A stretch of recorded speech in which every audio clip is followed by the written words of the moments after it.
મારું નામ છે ગોરા મહેતી. આજ મારો વિષય છે પેરિસ્કોપ. પેરિસ્કોપ મિત્રો, હું તમને પેરિસ્કોપ વિશે થોડી તમને સમજૂતી આપું તો તમે શાંતિથી સાંભળો.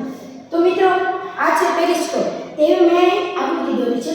તો મિત્રો, આ બાજુમાં એક ઊંચી દિવાલ છે અને અહીં એક વ્યક્તિ છે અને આ સાઈડ એક વૃક્ષ છે. આ વ્યક્તિને આ સાઈડ શું છે તે તેને ખબર નથી, એટલે તેને જોવા માટે પેરિસ્કોપનો ઉપયોગ કરશે મિત્રો. તો આવી રીતે પેરિસ્કોપનો એક ખૂણો એક અહીંયા 45°નો હોય અને એક અહીંયા છે.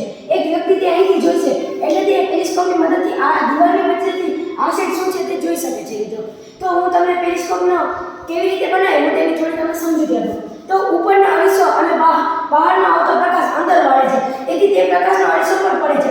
પછી નીચેના અરીસા દ્વારા આપણે આંખ દ્વારા જોઈ શકીએ છીએ, તેથી આપણે આ દિવાલની પાછળ શું છે તે આપણે જોઈ શકીએ છીએ મિત્રો. તો હવે હું તમને તેના વિશેની થોડી માહિતી આપું. તો પેરિસ્કોપ એ ઓપ્ટિકલ સાધન છે જેને આપણે આંખ વડે પાછળની બાજુ શું છે તે આપણે જોઈ શકીએ છીએ. તેમાં બે વસ્તુના અંતરના ખૂણે 45°ના બે અરીસા દર્શાવેલા હોય છે મિત્રો. તેના દ્વારા આપણે પેરિસ્કોપની મદદથી જોઈ શકીએ છીએ. તો મિત્રો, હું તમને પેરિસ્કોપના થોડા ઉપયોગો જણાવીશ. તો જેમ કે કોઈ સબમરીન હોય તેની અંદર પાણીની ઉપરની સપાટીમાં શું ચાલે છે તે પ્રક્રિયા જોવા માટે પેરિસ્કોપનો ઉપયોગ થાય છે. ત્યારબાદ યુદ્ધમાં સૈનિકો ખાઈમાંથી બહાર સૈનિકની જોખમ વગર બહાર શું ચાલી રહ્યું છે તેને જોવા માટે, ત્યારબાદ પ્રકાશના પરાવર્તનનો ઉપયોગ માટે પણ આપણે પેરિસ્કોપનો ઉપયોગ થાય છે મિત્રો.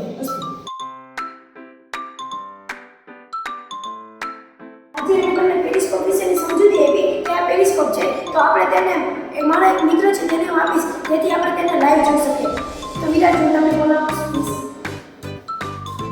ચલો મિત્રો, આ છે 45°નો ખૂણો. અહીંયા આ બે અરીસા અહીં છે, જેને આ સાઈડનો અરીસો આપણે ખબર નથી કે દિવાલ શું છે, તો તેની આ સાઈડ અને આ સાઈડ જોઈ શકીએ છીએ.